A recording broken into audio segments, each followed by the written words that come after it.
18 years ago the tower suddenly appeared, along with the gate. From within it monsters came pouring out. And finally, the minority of the people who awakened with superpowers. And these people are called hunters, and they reborn as hopes of humanity. They surfaced as a new, powerful force in the world. Players' economy and players now become the symbol of wealth, subjects of envy, and heroes. And here our protagonist was not chosen as a player, and now our protagonist holding two bags and a person says you're here, and ask our protagonist to place the food on the table right there, and our protagonist says sorry I'm late, and says enjoy the meal right after that he leaves. Our protagonist waiting to change the signal lights. Suddenly an advertisement caught his attention. That advertisement was South Korea's latest hero, 18 years old unique ability player named Seoku Yu. Our protagonist staring at the advertisement thinks unique ability players, superhumans among superhumans, who possess unimaginable strength and abilities. These unique players are who truly are monsters. While our protagonist was in daze, a man behind him yells what are you doing? Ask our protagonist to move already. Our protagonist nervously apologies, and now the time changes to night. He parked his bike and looked at the post box. After seeing there's so many letters he was shocked and ran away to see what those letters are really. After looking at the content he was disappointed. All these letters are loans, hospital fees and school fees. He say himself that what he was expecting for. After he got into the home her sister greets him welcome back home. Our protagonist asks why you're still awake. His sister says she was doing her homework with smile. Our protagonist asks mother was sleeping. She says yes she just fell asleep. She's sleeping more soundly than usual, today. Our protagonist says it's good to hear, and asks did you message mom while I was out, but suddenly our protagonist's sister came with a cake saying happy birthday to him. Our protagonist asks where she did get the money to buy a cake. He asks that she didn't buy it with the money he gave her to get new clothes. His sister says come on brother I have a lot of money you know, and she further says I'll eat it all if you don't want the cake. You know that I love chocolate cake right, and you know I GKT this from a famous place. Our protagonist saying himself that even though her clothes all worn out says she went through a lot of to get the cake, and suddenly interrupt by our protagonist calling with her name Yu Jong, and she says yes. Our protagonist thanks her sister because of her he get to have cake on his birthday. It's all because of my little sister. Our protagonist's sister asks want to read the letter the before having the cake. Our protagonist says then I'll read the letter you've written for me. After open the letter our protagonist was so shocked to see, and his sister says smiles happily. In the letter it was a player's invitation from association. After watching it he was so thrilled after knowing that he became a player. Our protagonist's sister wiping out her tears says I want to surprise you, so she took it from the mailbox. And further says congratulations and hugs our protagonist. He says himself that he did finally, and now their lives going to change and if he can manage to become a player. The next day our protagonist standing in front of the Korea Players Association, looking at the building. Our protagonist shakes and he said himself that he finally did it, but it's not time to get caught up in his emotions. This is just beginning. Now a woman welcomes our protagonist with his name Gigyu Kim. Now revival our protagonist name is Gigyu Kim. Gigyu Kim smiles awkwardly and says thanks to her. She explains that if he says info tab your player's information will pop up in front of you. She asks out protagonist to give a try. Gigyu Kim says info tab and it appears in front of him. She amazed to see but says what do the question marks after the unique ability mean? She congratulates Gigyu Kim that he's the retainer of a unique ability.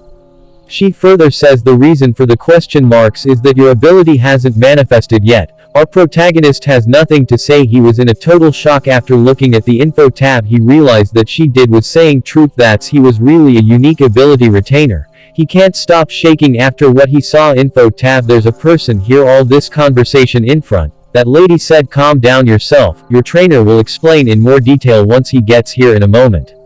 A person suddenly interrupt the conversation saying excuse me, without knowing who it is. That lady says Gigyu Kim it must be his trainer. After took a glance at the person she was so shocked it wasn't Gigyu Kim trainer but it's the player Seoku Yu. After knowing who it is Gigyu Kim was also surprised. Seoku Yu asked to that lady if it's not too much to ask, would it be alright if he were to be his guide? Gigyu Kim our protagonist surprised once more saying that you'll guide me. Seoku Yu says yes, I wasn't trying to eyes drop, but he happened to overhear your consideration that you're a unique ability retainer. After hearing it, Gigyu Kim shakes once again, and that lady says that it isn't allowed, but she'll let it happen this time. It's no problem, she'll just use her authority, so you don't have to worry Mr. Yu, Sioku says thanks to her.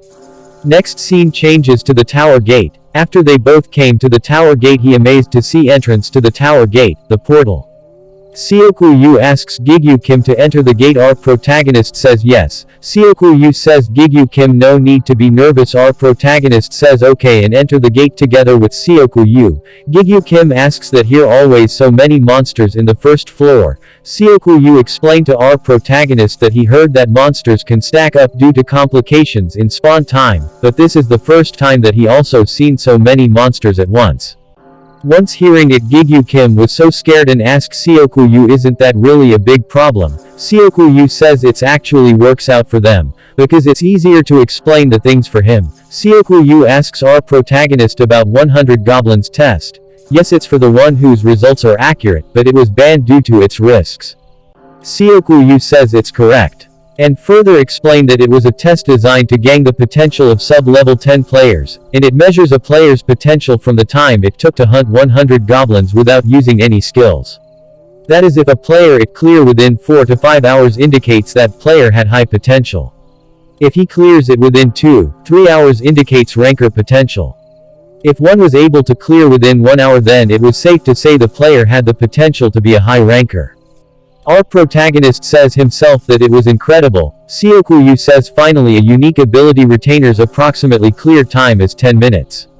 Gigyu Kim thinks in his head this is a unique ability retainer. It's incredible. Sioku count down it is 47 seconds. Our protagonist interrupts and asks 10 minutes when a high ranker takes 1 hour. Sioku explained that unique ability retainer are able to catch up in a few months, to what normal players takes several years to accomplish. That's how unimaginable the growth and potential of a unique ability retainer is. Sioku asks our protagonist that he familiar with the Angula Guild. Our protagonist replies yes, the one with the very young rankers is its guildmaster. Sioku says that right. Most of their members are people who are able to clear the goblin's text under 3 hours. I'm planning on making a ultimate guild, which transcends the Angula Guild. For that I need talented players. An especially unique ability retainer like you. After hearing it, our protagonist was speechless. Sioku says that he was looking forward to seeing him in the tower, relentlessly surpassing your own limits until that day arrives. Sioku today I spoke a little too long, now shall we begin your first hunt? First tighten your legs and hips, and track the goblin with your eyes. Our protagonist says himself that he's going to change his life. After the scene changes 5 years later, now there's a person watching something. One unknown person fighting with a goblin. The person who was watching sighs. A person from the behind apologies that he was late. Glasses man says you're finally here, I have been watching fun thanks to you. And the unknown man who's fighting with the goblin, he was finally able to kill it. That person none other than Gigyu Kim, our protagonist. The armor man asks his colleague, he was so out of breath. Is this the 100 goblin challenge that's trending again? Glasses man reply to him that's what he thought too at first. Our protagonist Gigyu Kim says tab info while he was so out of breath, he flinch his fist. Gigyu Kim says himself that he was invited to tower at the age of 18. He was so frustrated, that he was given a unique ability, supposedly privilege of the chosen, but 5 years have passed since then, and not only does it take him an hour to hunt a single goblin, he says himself that who could have guessed, that a player like him exists. That after the 5 years he was still at the level 1. Right now a person slaughtering a goblin, and the goblin who trying to kill was our protagonist, he successfully defeat the goblin. He was surrounded by some young people. Our protagonist says good work everyone. They replied with smile and say you too Mr. Guide. Thanks for your hard work too. Now our protagonist become a guide in the lower floors and tower. Gigyu Kim asks everyone did they level up. They say yes with smile, and the guy with the blonde hair says goblins are easy light work for them now. It doesn't even feels like they caught too many of them, and we've leveled up already. With face of no expression, leveling up is quite easy in the beginning. With departing face, Gigyu Kim says he'll take to the second floor tomorrow, then I'll see you all at the entrance tomorrow morning. They all say yes sir. Those people among someone asks is he really that famous, we don't know who it was. So a person reply to that guy, well he's certainly famous, that's for sure. I've heard of him too, said by another person. And among them asks what's he famous for. Here this guy says, there's a few rumors surrounding him. The biggest rumor is that he's a unique ability retainer. The person behind him was surprised to hear that. He asked him, is that true? These person with sword just say those are rumors. That person behind him asks if it was real, why would he be here? That person's with sword says it's a good point. Because another rumor is that has the lowest ranking of all the players. This guy once again surprised and says there are ranking for the bottom of the leaders too. The guy with the sword says that's absurd, it's not like he's a ranker or anything. Nobody says it out loud, but is an undeniable fact. And he further says that guy have a nickname that the players known him by, it is that dysfunctional leveling player. Gigyu Kim look back but don't say anything. After that scene changes, Gigyu Kim says himself that he come to this place after he finish his work for the day, as a guide. It's a shabby spot on the first floor that players rarely pass through. A place I found, thanks to spending more time on the lower floors than anyone else. It's our protagonist's secret spot. He was hiding behind a tree and waiting for something, and it's a place to him where a single goblin spawns, once every day. As saying a goblin appears in front of him, it'll be as an easy hunt, if he can just manage to strike his vitals before he notices me. Our protagonist trying to approach the goblin silently, trying not to be noticed by the goblin, but misfortunately that goblin was notice our protagonist presence. When he's trying to attack the goblin, it counterattack with his weapon. Gigyu Kim was hardly able to dodge it. Fighting between them was ferociously continuing. He says himself that it was a hard fight once again today. It took an hour to hunt a single goblin. He got $20 from selling the crystal he acquired from it. If he take out the money he spent on the potions, he left out with no profits again today. A person came out of a room, his name is Tayo. Call our protagonist by name Gigyu. Our protagonist asks him that is he getting off from the work now.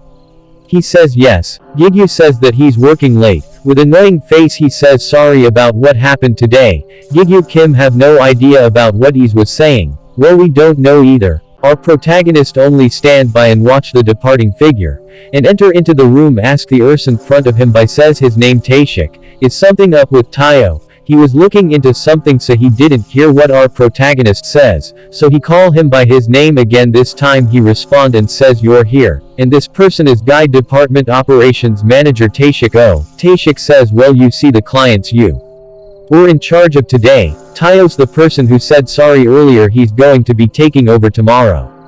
Once hearing that news, our protagonist shocked and asks how that possible, everything went fine today. Taeshik says it seems like they heard the rumors. Once knowing the reason, our protagonist becomes silent and expressions change cold. Our protagonist says I don't know what that has to do with being a guide. While these two talking, there's a news in the TV that the Angela Guilds declare their intent to take on the 75th floor. In the news says bother person, yes, that's correct. They announced that they'll be clearing the 75th floor, whose progress has been stagnated until now. And they plan on departing through the gate in Seoul tomorrow morning. Our protagonist says no matter where you go, it's always about players, even though they're normal civilians, who will never get close to the tower. Taeshik says players are idols of sports. After all, since a gate can open anywhere and there's a chance anyone can become a player. And it's not an unattainable goal to the people. Our protagonist thinks not unattainable goal. Huh. And the news was continuing like there's a S-rank gate that opened in America, and the US government currently reported planning on reaching the Korean Association and has promised significant compensation to those who will be deployed. It sounds like it'll cause an especially large commotion among the players, as it overlaps with the Angela Guild's declaration timing. Our protagonist on back his head thinking, for me as an actual player, it feels so far out of my reach. And while thinking it, turn off the TV. Taeshik asks why did you turn off? I was watching it. Our protagonist reply because in saying something Taeshik interrupts, good work today, here's your pay. Our protagonist says thanks. Taeshik says about the Tayo, he might seem stoic on the outside, but he feels bad about this, so don't hate him for this. Our protagonist replies that it's not his fault. And with my Gigyu Kim says it's not something he should be sorry about in the first place. Taeshik says alright, it's important that you come in early tomorrow, to make sure the transfer goes smoothly, and further says it's not much in its stead, but there's been a job request asking especially for you.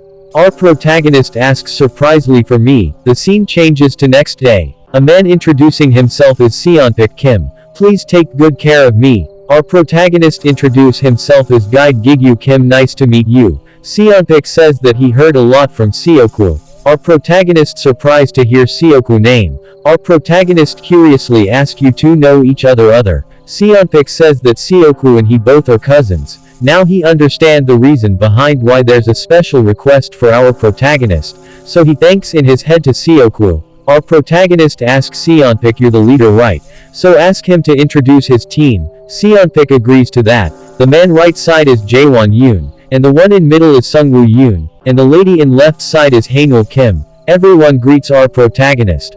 Our protagonist explains that everyone already knows, but for the next 4 days and fight nights, you'll all rapidly be clearing through the tutorial floor. I'm trusting that you've all come prepared, and so remaining I'll explain on the way. After walking some time our protagonist says we'll stay here for today, and start setting up the camp. This girl asks our protagonist need her help but our protagonist replies no, that's okay, feel free to rest, once you have finished putting up your tent. Those players says it smells so good are you chef or something asks to our protagonist. Our protagonist says it'll be ready soon, so every come sit. While sitting Jaewon asks Mr. Guide I heard you can't level up. Gigyu suddenly startled and calls out Jaewon name. Our protagonist with smile says yes, and further says feel free to ask me anything else you're curious about. Gigyu apologies on behalf of Jaewon. Our protagonist asks how was the hunt for everyone today. The lady in left says it wasn't hard as she expected. The man on right side says though I did get scratched up a little. The man in the middle says it heals up right away with potions anyways. Our protagonist says the goblins on the first floor poorly equipped and their movements are fairly obvious, so just think of it as training for getting used to killing. If you continue to keep guard up, handwork diligently to level up, you will do fine. As long as you don't meet a guardian, someone asked guardian. Our protagonist explains that protectors of each floor that occasionally appear. They are boss monsters that guild or large parties have to fight, in order to defeat them. To put it in terms of gates, they are like gatekeepers and powerful monsters. Thought they provide lot of experience points, as well as good items, unless they are on the lower floors, they are dangerous enough for even rankers to keep away. Once hearing from our protagonist everyone was so scared, our protagonist assured them there's no reason to be scared, their regent cycle periods have been determined. And there are guilds who specialize in hunting them, not mention the guardians on the lower floors take down quickly. And it'll actually be harder to come across one, if we tried. Here scene changes to the 4th floor of the tower, the intersection between the wilderness and the forest. Here we can see a orc running with fear. Unexpected its leg hit a rock and fell due into the ground. In front of that small orc standing a big giant orc in this small orc eyes full of fear and it's shaking after the giant orc brutally kills that small orc. And that giant orc was so big and powerful. The next scene changes day 2 of the tutorial and 2nd floor of the tower. The orc was waiting for them although they were intimidated by its huge size, it wasn't as hard as it looked as it was slower than the goblins. And now it changes to day 3, 3rd floor. Although the orcs and goblins appeared in groups, they weren't intelligent enough to actually work together. They further says the method of the guide, where he started a fight between them with a single pebble, was a masterpiece. The reason why we level up with ease was also because of the guide who chose the safe path. I think I know why Seoku Hung highly recommend him. Our protagonist attention caught something that is Seonpik he was writing a diary. All the above statements was written by him in his diary. Our protagonist asks what are you up to? Seonpik says I'm writing a diary, and he have been writing that diary ever since he got the invitation. And Seonpik further says who knows maybe he'll end up writing a autobiography or something when he become a ranker. Our protagonist says haha that might happen. Seonpik tells that if they get through tomorrow, the next up is the test of the 5th floor. And he wants to get a good job. Hearing these conversation last asks what job would she get. This man says I'm curious too, lady tells him speak after brush. Our protagonist laughs. Our protagonist with sad face looks at the sky and says 5th floor. I think here this time too the one talking is Seonpik Like before, the goblins and the orcs will move in groups on the 4th floor as well. The difference is that their strength and agility are slighter better. The methods are not much different from yesterday. Seonpik and their team was fiercely fighting with their enemies, while our protagonist lost in thought. Suddenly something caught his attention and our protagonist looks at the sky and thinks himself dust clouds. This isn't the day where the guardian should be appearing, thought. Our protagonist thinks, holds his sword and thinks, in any case, it's not a good sign. Our protagonist orders to everyone that we have to get out of this place. Wrap it up quickly. Our protagonist starts running and thinks in his head there is something he'd realized after spending a long time as a guide. The tutorial in reality is not a game. Our protagonist picks his bags while he was occupied. Jaewon got hurt and almost hit by a orc. Seonpik takes lead and kills it. And another member was got hit by a goblin. Our protagonist continues thinking it's not a game. One small mistake can lead to annihilation of the party. And like it always have been bad feeling, while he's picking things from a very thick fog came near to them. In that fog, Guardian and so many other orcs are present. After seeing the Guardian, our protagonist face becomes pale and start running. Our protagonist orders everyone get ready to run. Our protagonist throws a smoke bomb. Because of earlier facing with monsters, party members are hurt badly. Our protagonist says this is the only chance, hurry up and run.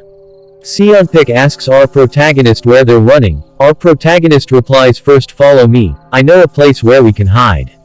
After following and running a while that reached to a cave safely, Seonpik asks what was it just now. It looks like an enormous orc. Our protagonist explains that it was a 4th level guardian. He don't understand how it appeared, but let's observe the situation first. And further says we have ample food supply, so we should take it slow and wait for rescue. The man calls our protagonist saying Ha Nul isn't waking up.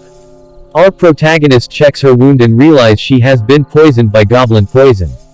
Don't worry too much, she'll be fine once we give her some antidote. When our protagonist, looking into the bag, he realized that antidote was missing. He further understands that it happened while they were running towards the cave. He thinks himself, although they were in a rush, for him to make such an amateurish mistake. He said himself that he have to keep calm. He can't be the one being faltered. Our protagonist calls everybody and says he'll going outside and send a rescue signal. Everyone so shocked to hear his words and they suggest him to stay because outside filled with dangers. Our protagonist says don't worry, he've gone around the tutorial floors until he got sick of them. And he further says he's just going to the hills and shoot the flare. Our protagonist boosts himself saying he don't look like much, but he's the best level 1 in the world. Our protagonist what he said himself there, but now he's hiding behind the rocks not to found by the orcs, and the moment paths of the monsters were all changed due to the appearance of the guardian. It's hard to predict where they'll be now. Our protagonist sees in front of a orc, so he give up on the route and look for the another route. He thinks in head if anything happens, he've got one smoke bomb left as well. Our protagonist walks besides a cliff with his current speed, he'll reach the hill that he aiming for in 3 minutes. He thinks that he quickly shoot the flare and return to the cave. He wishes not to run into Guardian. It's just TGE Guardian. He is walking while thinking, but our protagonist didn't know that the Guardian was already behind him. He suddenly felt the pressure by the time our protagonist realized that Guardian strike our protagonist back and he thrown away quite far with that blow. He dashes the rocks and vomit the blood. And smoke bomb was used without using it. Our protagonist thinks all of it why it is a guardian. Our protagonist reach the flare and hold it, after that he shoot into the air. While he was doing it he thinks that he must get away quickly. He's not someone who falls for the same trick twice. First, he must make as much distance between it and himself. And he have to keep calm because here no one knows the place better than him. He thinks that there's definitely going to be a way out for him from this situation. While he's waking thinking all of these things, he suddenly reached the 5th floor of the test gate. This is the door our protagonist jump into, and giving up on everything. But couldn't do it because of his family. 5th floor is a place where death is the only thing waiting for a level 1 player like him. He was so sad and thinks why did he come here? A guy who can't even handle the 4th floor, going to the 5th floor and now have run into a dead end. Certain death and uncertain death, there's still a choice.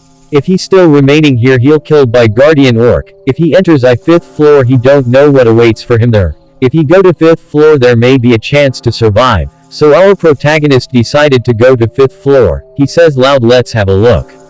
On what's behind saying it, he opens the door and enters into the 5th floor. Right after he enters the 5th floor, there's a system message. It says you have entered the first test, checking the player's information. That system again says you've met the requirements.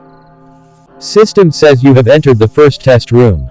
Confirming player's information. Unconfirmed ability discovered. You have met the conditions. Difficulty significantly lowered. Our protagonist don't know what's going and he's in pain. In front of him a goat appears. System says the first test, hunt the goat. Our protagonist still don't know what's going on and stand on his knees, look at the notification window. He's still confused. That goat stand in front of our protagonist and the system says you have passed the test, job determined. And unconfirmed ability discovered. Our protagonist stand on his foot and kills the goat with his knife. System says rewards will be distributed, perfect clear, quality of rewards has been increased. Our protagonist thinks in his head, I came in prepared to die.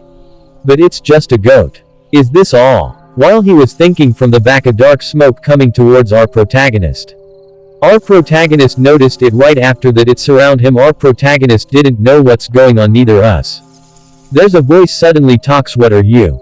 Our protagonist regains consciousness and thinks where he is. That same voice talks again, it's ask our protagonist, are you my master?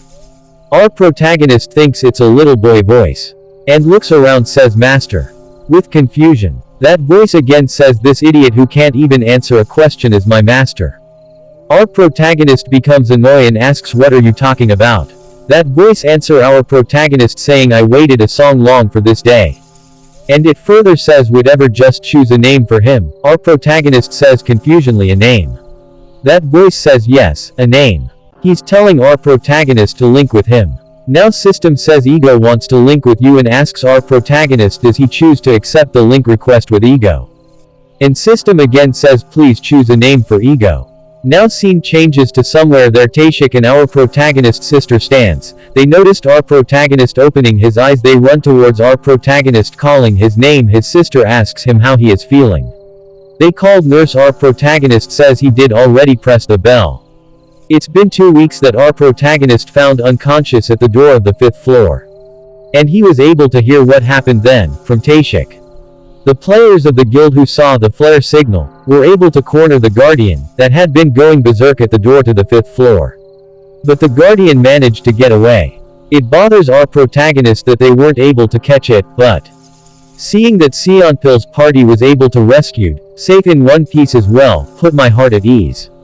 Our protagonist got a phone call from his mother. Our protagonist says to his mother after few more tests he's okay to leave the hospital. He further says that he's not a kid, so don't worry about him and relax, the insurance took care of the hospital fees so don't worry at all.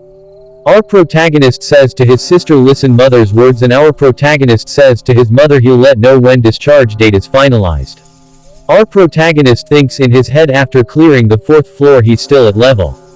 After saying it, holding the mobile, a ring slowly appear to his finger. Now he go to tower, and the scene now changes to he came to the gate. Again same as usual, gossiping started. Our protagonist holds his back with hands and walks away. Someone asks is he really that famous? Some other days, yeah, I'm telling you. This man with blue hair asks what he famous for. A man beside him asks you don't know rumors about the guy who can't level up. Another man from behind says it's old news. And asks both of them, don't you know he's famous for something else now? They asks what it is now. That person says it's tutorial slaughterer. Now shows our protagonist stands in front of the group of goblins.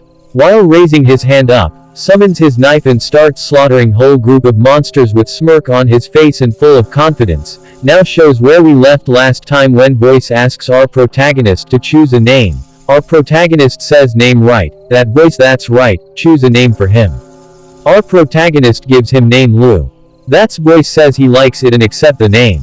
Now our protagonist info tab shows name Gigyu Kim, level 1, job, ego's partner, unique ability, link. Lu, level 7 strength 18.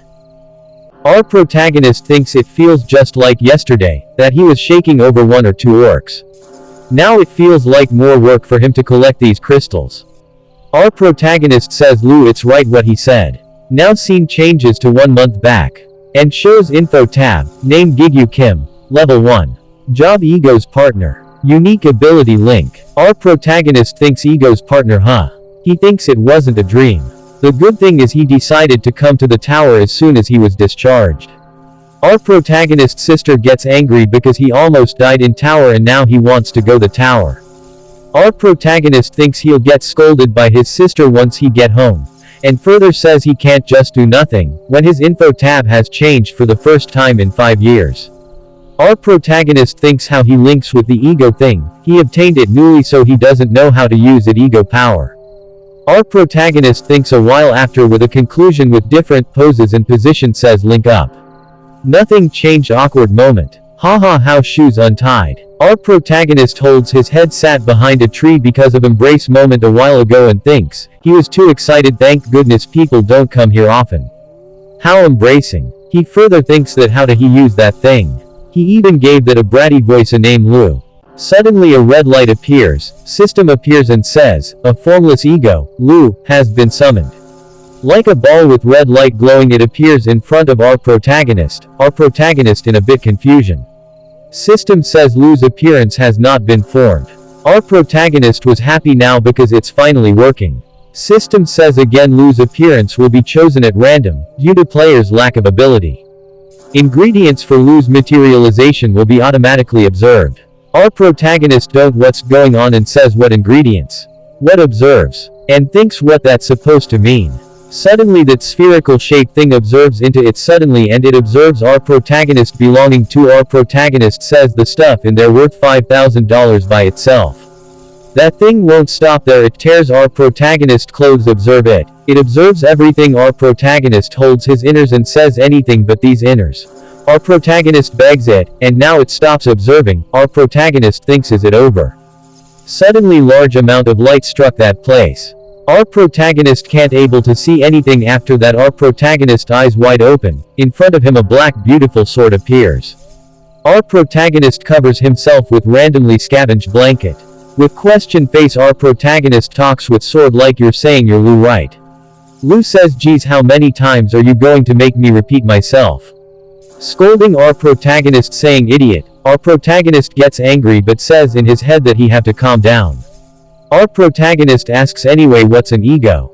Is that a soul? Lu answers our protagonist saying I'm not a soul. Our protagonist asks then what? Lu says I don't know too idiot, before that stop touching me, you damn pervert. Our protagonist really pissed off because of Lu's behavior but didn't say anything. And further ask Lu that he can move by himself. Lu replies that he can't yet, but probably will be able to move in the future. Our protagonist asks another question about breaking links by himself and switching masters. Lu tells that it's up to the master. The ego has no control over changing masters. Our protagonist says then next question, once you become able to move later, can you harm him? Asked by our protagonist. Lu tells our protagonist attacking him is possible, but if he die, his linked ego will also disappear, so it's highly impractical. Our protagonist oh really? Last question, then, do you pain feel too? Lu says of course, he's a distinguished ego. That is, he can feel all emotions. And if chosen in the settings, all sensation too said by Lu. Here shows that our protagonist holding a rock in his hands. Lu asks what is it, system says, will our protagonist turn on Lu's pain perception? Our protagonist says manners makes the man and hit the Lu with that rock. Now scene changes and orc was sliced by blade it's our Lu's doing, system says Lu is observing the blood of the orc. Lu has acquired experience points. Lu has leveled up. Lu's stats have increased. Our protagonist was satisfied. Our protagonist says looking back, there was a time when Lu rebelled a lot. Nostalgic huh? Lu says hee what an embarrassing memory, master. When he think back to then, Lu still get chills. Our protagonist with an intimidating look says what? Lu scared and says chill mater. He said he feel blessed to be with such a chill master. Our protagonist says I thought so, our bag almost fill. Let's head back down for tonight. Lu says it feels good going out master.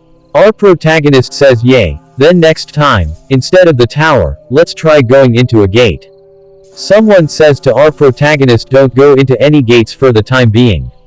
Our protagonist asks why not. It's Taeshik who's advising to our protagonist, because 4 high rankers have died recently in a gate in the US.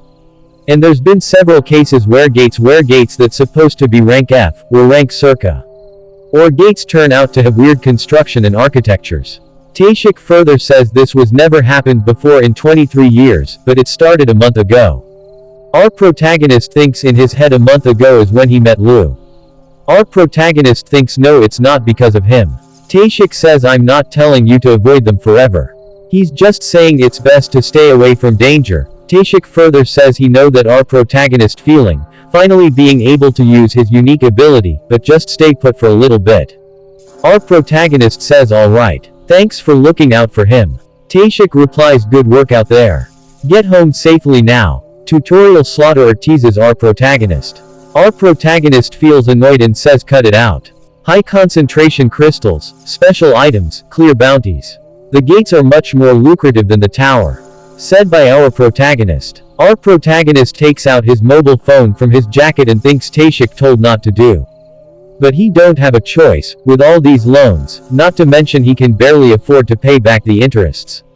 And further thinks that the odds of a gate being an abnormal are low. What's the worst that can happen? Our protagonist looking for group to fill up as a member, and after founding it he applied to join the group. And makes a call. Now scene changes to coffee shop. A man introduces to our protagonist. His name is Ha Songsu, he's the party leader. Our protagonist introduced himself as Kim Gigyu, he's the one who called that man. That man asks our protagonist, is this your first time hunting in a gate? Our protagonist says yes, and our protagonist says but I know of the various strategies involved in battle. That man shows the contract to our protagonist. That man further says I am sure you will know by looking at it, but it mentions the splitting of profits, cancellation fees and other details. It means we will roll the device for those who want the loot items. That man says the location is at Guri Station. Our protagonist need to meet them. They're the day after tomorrow at 2 p.m. That man further says this may be obvious but you can't be late. Our protagonist review the contract. And our protagonist thinks there are 2 types of gates. Temporary gates which disappear after being cleared, and permanent gates which don't and allow players to hunt there repeatedly. Permanent gates are not as special and don't give great items like the temporary gates. They are fairly easy to hunt in thanks to the various strategies known now. Someone saying if you are all done checking your equipments, let's start heading in. Our protagonist joins them in the party members in dungeon, goes with them. Our protagonist thinks that everyone so awkward with one another. Did they all join from the website our protagonist joined from? Some of the questions rises in our protagonist head. Our protagonist thinks those 2 look like they know each other. One of the man glance, he's the captain of the today's hunt. And captain says wait, hold your positions, because he noticed something. Captain says it's coming. All of a sudden so many zombies comes towards them. Those zombies are running towards our protagonist team. Captain orders the tank to deal with them. Captain starts shooting with arrows. This blonde guy rush forward with his shield. Lu says to our protagonist let's kill them all. One of the men strike the zombie with his sword but it won't take much damage. The guy who holding the sword says why are these rotten shits so tough? Sword holding guy notice someone moving fast. And it's our protagonist slaughtering the zombies with lightning speed. After that this blonde guy approach our protagonist and says looking like this is going to be a fast clear thanks to you, Gigyu. The sword man asks our protagonist didn't you say you're level 7? I feel like I'm getting carried. Our protagonist reply to them with awkward smile it's just a luck. Blonde hair guy says you're just being humble. Our protagonist have the largest contribution in taking down the mini boss back there. Blonde guy asks our protagonist let him join our protagonist party after they clear this. Our protagonist laughs awkwardly. Our protagonist thinks in his head, thankfully captain doesn't seems to care. Acting like this, when another person is the party leader is pretty rude. That guy with blonde hair says again anyways thanks to you we were able to do something real hunting. The person besides our protagonist also says yes. Protagonist awkwardly says no way. Our protagonist thinks in his head they were not wrong, though. This party leader says let's start moving again everyone. Our protagonist asks his ego partner Lu, are you ready? Lu against killing zombies because zombie blood tastes bad. Our protagonist says to Lu just wait a little longer they'll be coming to the boss room soon. These two guys looking at our protagonist with something planning their head. This blonde guy says something beside with the guy and they too laughs maliciously. Now scene changes to the very large gate where everyone presents. And this gate is the boss room entrance gate room. Our protest against thinks in his head is this huge iron gate for keeping the boss monster in. Party leader says he will explain attack pattern at the gatekeeper Terran. He further says has a huge body. Somebody interrupts. While he was saying this, blonde guy says, "Aw man. You think we didn't research all of this, coming into a sustained gate? Let's hurry up and go, we're wasting time." Captain says, "Listen, even if you know, because a single person's mistake can cause the entire party to be in danger." This guy with blonde hair really annoying says, "So fucking annoying." This lady gets angry and grin her teeth. Captain notice it and makes her silence with a glance. This lady becomes silent. Captain starts again, "I will start explaining again." Our protagonists don't know what's going on and thinks, "That was weird, just now." Because our protagonist noticed their interaction with eyes, Captain says once we melt the bars with a corrosive liquid and enter the boss room, we will be faced with Terran sitting on the floor with his back towards us. They think that it's a lot bigger than they expected. They are communicating with silence.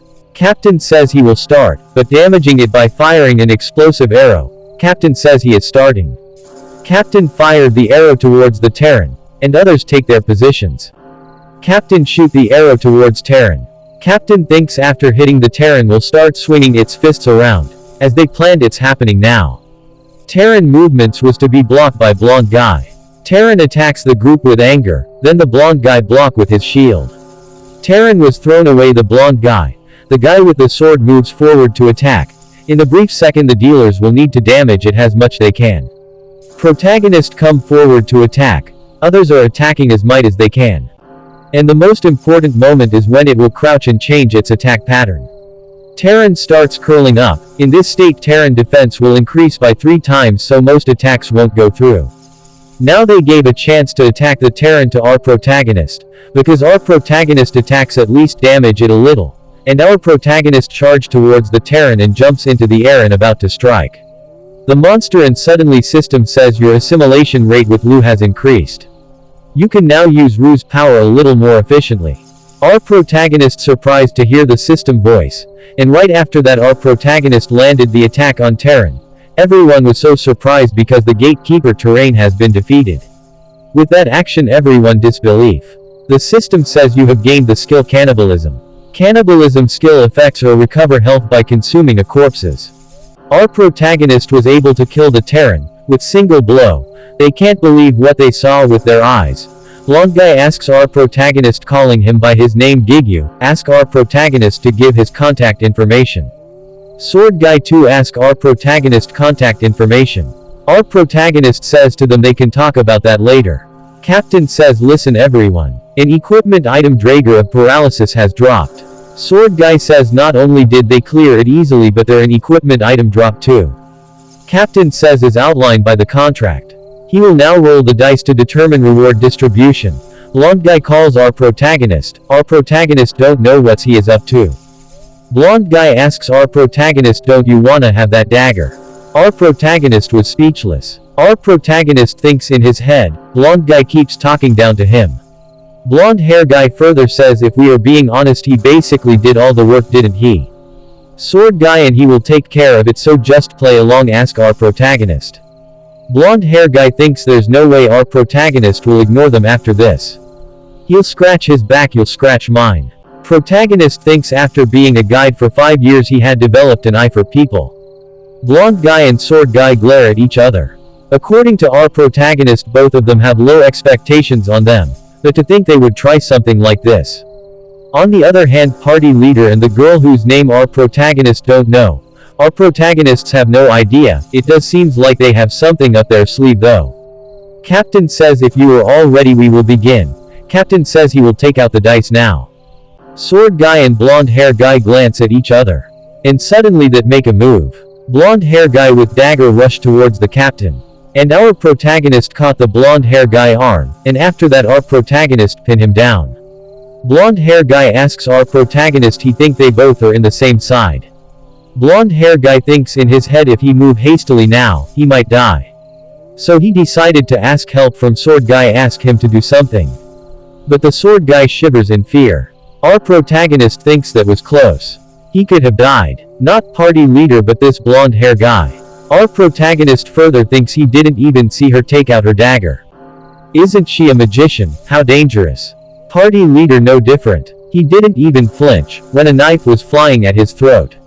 Rather, he was watching the knife, instead. I thinks it's our protagonist who asked them, who are you guys? Captain replies that they'd to ask him that themselves, actually. Our protagonist was speechless. Our protagonist asks what they want to do with these guys. Sword guy told that, blonde guy says to sword guy that he'd get paid, as long as he did as he was told. And he further says he didn't know that, blonde hair guy was trying to stab Captain. Captain asks our protagonist, why are you asking me that? Our protagonist says, well Captain, you're their target, after all. Captain thinks a while, and calls the lady beside him by her name Harem. And suddenly she emits the black aura. Our protagonist eyes wide open. Within a second she kills, moves forward and knock the sword guy. And also our protagonist knock the blonde hair guy with his hand and thinks it's WRKED. Our protagonist thinks as he expected. She was dangerous. She deals with them in an instant. After that our protagonist says, he'll you taking the dagger? Captain asks, why's that? Our protagonist says he basically saved his life. So our protagonist thinking it should be fine for him to have the dagger, Captain says it's a bit too much. Our protagonist says an item of this caliber isn't much to someone like you, is it? Captain once. Hearing it frozen, silence between them occur a moment. Captain asks, do you know how I am? Our protagonist answers that question like if he have someone like that as his bodyguard, it means you're no ordinary person. And further says our protagonist that he have no interest neither of them, nor will our protagonist try to find out, or blabber about them. Suddenly our protagonist with funny expression he'll leave taking care of these two in their hands. Our protagonist further says he gonna hunt for a little longer before he head back. Lu says to our protagonist that the girl called Harem is dangerous. Our protagonist says to Lu he know, that's why he only talked with them. Further says should have run away or something. Lu says to our protagonist, you know they're dangerous, yet you leave unconscious people behind with them. And taken their equipment too. Our protagonist says he saved his life after all. And it's thanks to that, now they can stay behind and farm like this. Lu absorbs the zombie's stamina. Our protagonist asks Lu, how do you feel? Do you feel like you have two hearts? Lu says, master, I am an ego. And again zombie blood is no good. Our protagonist says, okay, we'll get out of here. There are no more zombies, and we've absorbed enough blood, anyway. Lu absorbs stats through blood. Dexterity from goblins, strength from orcs, and stamina from zombies. So Lu's stats are higher than what they should be at his level. Our protagonist says let's just drop by rewards room before they leave the gate. Our protagonist enters into the rewards room. A limbo space, only accessible through the gatekeeper's corpse. As its name suggests, it's where the rewards for clearing the gate are given. Our protagonist about to touch the corpse, but something caught our protagonist's attention and calls Lu. Lu asks what is it? Our protagonist asks was there something like this here before? Our protagonist about the wall because it's shining now. Lu says no, there wasn't. Our protagonist says inside something looks hollow. Our protagonist asks Lu what you say breakfast it. Lu agree to that. Our protagonist breaks the wall with one hit. When our protagonist was breaking the wall Lu says wait, but our protagonist breaks it because he's already in action. Our protagonist says dust is no joke, what do you think Lu? Lu all of a sudden says ego. He sense another ego here. Our protagonist asks Lu in a place like this have another ego. Dust slowly fade away, a bright light appears. Our protagonist asks Lu how's that possible? Or egos that common? What our protagonist have been doing for 5 years, then? Lu says that's because master is an idiot. Our protagonist asks what? Lu cover himself saying nothing master. Just look for the ego. It's here somewhere. Because of the dust covers around the room our protagonist can't see anything and coughs. Our protagonist says this gate is too old. He doubt that there's anything left, much less a hidden piece. And our protagonist eyes surprise. Lu says that he's telling our protagonist, he think there's an ego here. But our protagonist already saw the white beautiful sword in front of him. Our protagonist says, what's this Excalibur? It's something. He should grab it right and hold the sword with his 2 hands. From the sword gem a radiant glow appears. It emits again a large amount of bright light. Just like Lu, this sword also asks, are you my master? Our protagonist looks it. Our protagonist thinks, looking at his hands, a space filled with pure white. It's similar to when our protagonist met Lu, but now it feels different. Our protagonist asks, are you the ego contained in the sword? Sword replies, yes, it have been waiting for a master. It further asks, will you respond to my calling? Our protagonist says, I'm your master yet. But he'd like to be that sword master. That sword thinks and says, then choose a name for sword. Our protagonist names that sword as L. From now on your name is L. Now scene changes and that sword holding by our protagonist. Our protagonist thinks he didn't feel as unfamiliar this second time. Since he already expired it once. Suddenly there's a moment occurs. Our protagonist looks up and find out that ceiling is getting cracks. Pieces from the ceiling falling down. Lu says to our protagonist to run. L also says our protagonist run. Our protagonist says, I know. Lu asks, who are you? L says, who's asking? Lu says, I'm the greatest distinguished ego. Our protagonist order both of them to be quiet. On the other side dungeon collapsing. Our protagonist says the Talon's corpse. And thinks have got to move to the rewards room. All of a sudden floor also starts collapsing. Our protagonist barely able to touch the Baron's corpse. And system says, do you wish to move to the rewards room? Our protagonist says quick. With the help of the system he's moving to the rewards room. While he was transferring, a white fog covers our protagonist. It fully covers our protagonist. Our protagonist saw a big eye looks at our protagonist. Our protagonist was surprised to seeing that godly existence. News as a sustained gate was demolished. No precedent. Cause unknown. The timing of the freak accident overlapping with the timing of mass gate formations caused great debate for a while. On the bright side, because the gate collapsed way after our protagonist left, so our protagonist was not regarded as a suspect.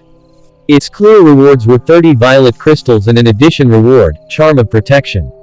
Charm of Protection, a valuable item that prevents common illnesses and increases longevity, and can be used even by ordinary people.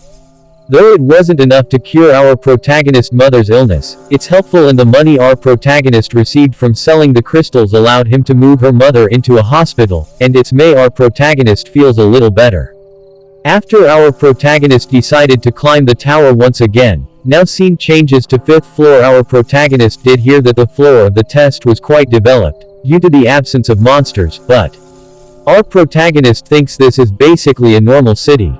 And progressed past the 5th floor, where our protagonist had been found unconscious, as well as, and now the scene changes to 6th floor and our protagonist starts slaughtering the monsters. And now changes to 7th floor, right after that it changes to 8th floor. And 9th floor. Our protagonist says that he couldn't even dream of coming here, until recently. Your level itself isn't actually what's important.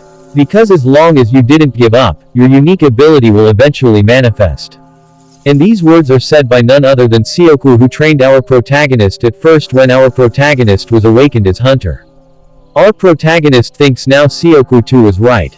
Now our protagonist have 2 rings in his fingers, those are Lu and L. Our protagonist says L leveled up quite a bit, too. Because of the shared experience, leveling up is a little slower, but, thanks to synchronization, our protagonist can definitely feel himself growing stronger.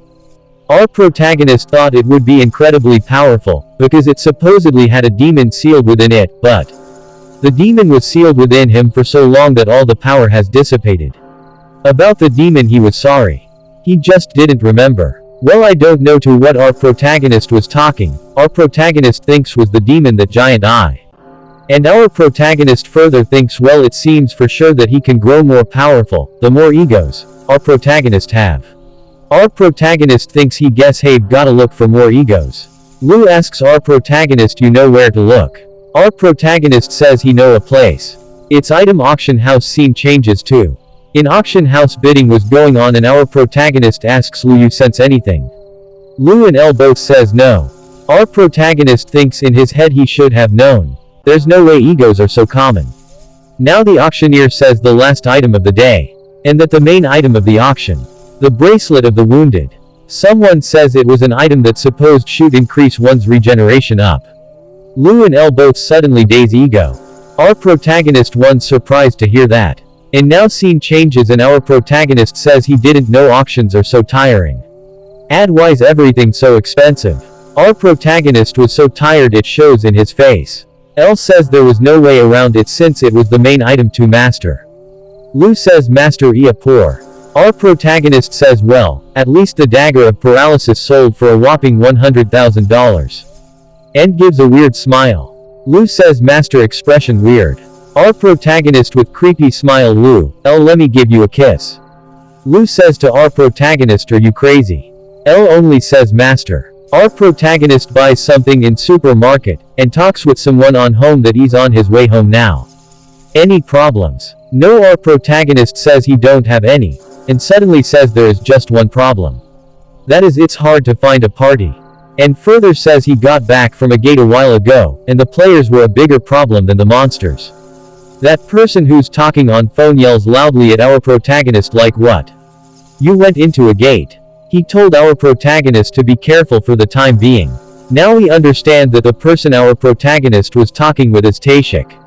Our protagonist says it's an F-rank gate. And our protagonist further says he know that our protagonist just a level 1 without his equipment. Our protagonist can't get a player ranking, which means he can't solo raids. Our protagonist know that he can't do anything about it.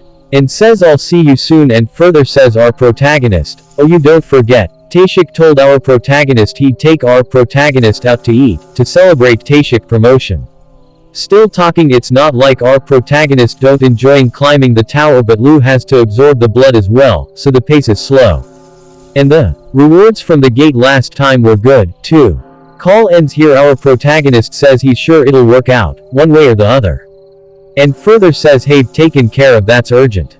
And our protagonist able to buy beef to eat. L says how humble of you, even after acquiring such a large sum of money. Lu says more like stingy. Our protagonist says Lu, how has it been some he beat some sense into Lu, again. Lu apologies to our protagonist. Anyway our protagonist wants to earn a lot of money and move somewhere else, as soon as possible. He'd like for Yu Jung, it's our protagonist's sister, to be able to walk around more safely, too.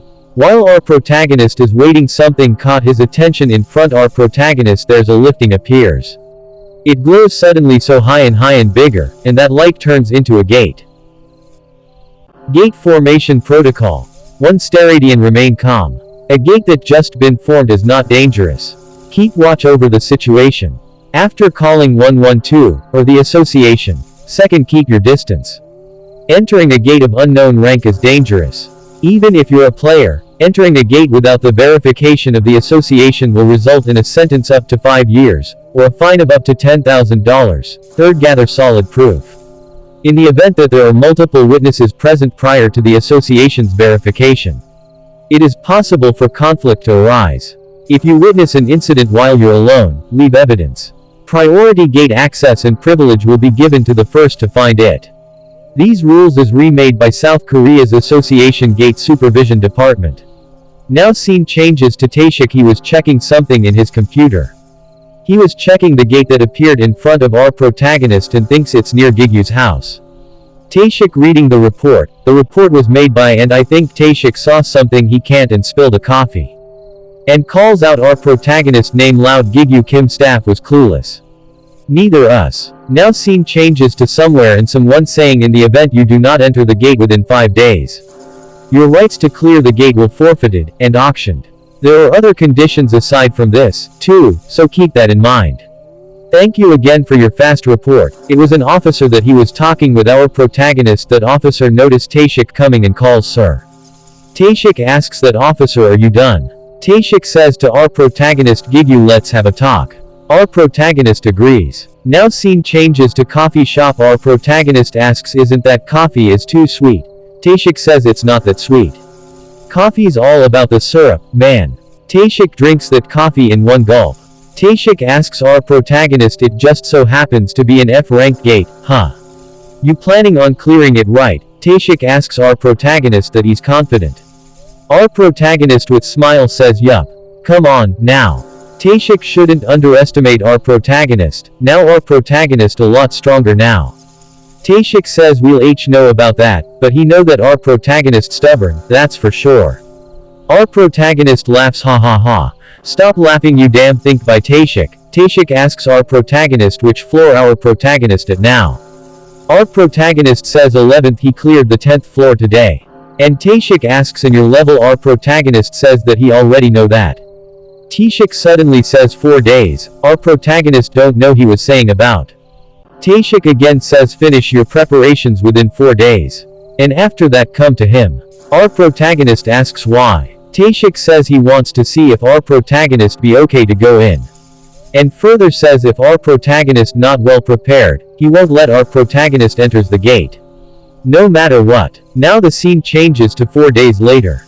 Our protagonist says he doesn't know something like this existed in their building basement. Taeshik says it's a training room. It just isn't much used these days. Our protagonist thinks space expansive, with protective barrier around the wall, too. Our protagonist thinks have been underestimating the association. Taeshik suddenly asks our protagonist what does he think, does this spark our protagonist interest at all? Our protagonist remains silent. Taeshik says to our protagonist having a position within the association. He don't think it'd be bad for our protagonist to join as an agent or some other positions, now. Our protagonist replies to that thanks for the offer, but he's going to have to refuse. Our protagonist don't want to settle down anywhere quite yet. Taeshik says is that so? Our protagonist will always welcome. Here, so just say the word. Our protagonist asks Taeshik about Tayo. The guide department disappeared when Taeshik got promoted, didn't it? Taeshik says the Caravan Guild. Taeshik thinks where Tayo joined. Tayo now a completely different person than the stoic kid Taeshik knew. Our protagonist says that's great. He'll have to meet up with Tayo sometime. Our protagonist never heard of that guild before though. Our protagonist asks Taeshik you said we're sparring, aren't Taeshik going to get a weapon? Taeshik says what? Geez. It seems like you're looking down on me because have been too busy just doing office work these days. Taeshik casually flinch his fist on air towards our protagonist. It was so powerful our protagonist have to cover himself. Taeshik says once an expert, always an expert. Don't underestimate a former high ranker. Taeshik aura suddenly changes. Taeshik says to our protagonist stop messing around and bring it on. Our protagonist thinks in his head that he knows he can't beat Taeshik. Our protagonist says to Taeshik he'll be learning a thing or two, then. Our protagonist thinks in his head he won't go down without a fight. In a second our protagonist surprise. Because Taeshik foot came towards our protagonist head. With difficulty our protagonist blocks it. And our protagonist thrown quite a far away. Taeshik asks our protagonist are you sure our protagonist came prepared? Our protagonist thinks a high ranker's a high ranker after all. It reminds Seoku to our protagonist. Taeshik with angry expression says to our protagonist focus. Letting your guard down in the gate is the same as dying. Our protagonist thinks Taeshik is right, he was too kooky. And our protagonist further thinks he didn't came without a plan. Now scene changes to 4 days ago, Dongseeman District Player Item Auction Market. Lu asks item, what for? There are no items better than us, boss. Our protagonist pretend like he was talking on the phone but he's not. Our protagonist says it's not like that. He don't have any good armor at all. Our protagonist just go around like this forever. And who knows, maybe he'll find an ego. L. Says to our protagonist she will let our protagonist know as soon as she senses one nearby master. Our protagonist says alright let's go look around. While he was walking on the roadside a armor caught our protagonist's eye. That armor inept blacksmith's crappy metal armor. Rarity, normal, effects, increased defense by 9. And he further looks around but he can't find any egos but the price tag was so high it's widen our protagonist's eyes. Our protagonist walks around the streets like that he can't find anything good. Lu, L, and our protagonist both are dissatisfied today's explore. Our protagonist says the cheap ones are disgusting bad, and the good ones are disgustingly expensive. This isn't easy. While our protagonist was thinking like this Lu and L calls our protagonist. Our protagonist looks at the street there is something commotion going on it's between a man and a little child. That little child says to that man, that's not true. My grandpa's an amazing artisan. That man says to that child. What's so amazing about equipment whose item information doesn't even pop up? That little boy says, you're wrong. My grandpa's really good. That man says to the child, what's the point in advertising a store that won't even do business properly? Even if he go, he'll just get kicked out again. That child gets annoyed. That time our protagonist calls that kid. That boy turned around our protagonist. Our protagonist asks that boy, will he lead the way for him to your grandpa's store? That little boy once became silent and after that agrees to it with joy. That boy leads our protagonist to his grandpa's store. Our protagonist asks Lu and Elle, are you sure? They both say yes master, no doubt. Lu says the clothes that kid has on, they're all egos. Elle says it's artificially made by a human, but it partially wields the strength of an ego, for certain. Lu says to Ellie, stop saying what I wanna say, damn it. That boy with a joyful face calls his grandpa saying that he brought a customer. That boy name is Minsu. His grandpa says to that boy, didn't he tell him not to bring guests? But the boy says that he want everyone to know about you, grandpa. You have lots of nice clothes, too. Why are you wearing the one he made? Your father would be pissed if he saw this. One smells nice. Our protagonist was speechless after looking into the room. Not only our protagonist, Lu and Elle too. Elle says everything. Our protagonist thinks everything in here, they're all egos. Elle says no way, there are so many egos. In the store every item is plus 30. Lu says they're all missing a pair. They're all egoless, egos. Our protagonist asks, isn't ego also ego in English? Our protagonist looks at the store. That's child grandpa present in front of our protagonist. He says he nothing to sell, so just leave. That grandpa says that he don't have any plans on selling to someone who doesn't even know their value. He further says it's not the first time he've met guys like our protagonist who can't even appreciate his work. This grandpa named Yuchul Wong blacksmith. Our protagonist says he'll buy. That grandpa says to our protagonist he already told he wasn't selling. Guys like you won't be able to use anyways. Our protagonist asks that blacksmith if he can use them, will he sell them to our protagonist? Blacksmith says to our protagonist, don't be ridiculous and just leave. Our protagonist picks a sword, I think, and says name nameless sword, level 79, abilities are. Blacksmith surprised that he can see that weapon status. Blacksmith asks our protagonist, don't tell him. You can see the sword's abilities. Our protagonist says of course, you can as well, right sir, asked by our protagonist. Blacksmith was speechless. Blacksmith asks our protagonist, go ahead and try using it. To have a person who knows the value of their weapon. Wield it. That is a blacksmith's greatest wish. Our protagonist thinks a second and says, from now on your name is Sharpness. After hearing that our protagonist giving a name to that sword, it really surprised the blacksmith. Not only the blacksmith, the child who brought our protagonist to this store too. An awkward moment, nothing happened, and our protagonist holds the sword in air. Elle says to our protagonist, it looks like it didn't like the name. Our protagonist says, is that why? Now scene changes to the present where Taeshik and our protagonist was sparring. From our protagonist's eyes red flame comes out.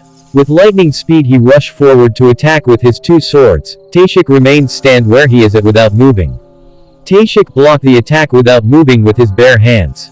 Taeshik says to our protagonist with a fierce face, he still see our protagonist hesitation at the tip of our protagonist's sword.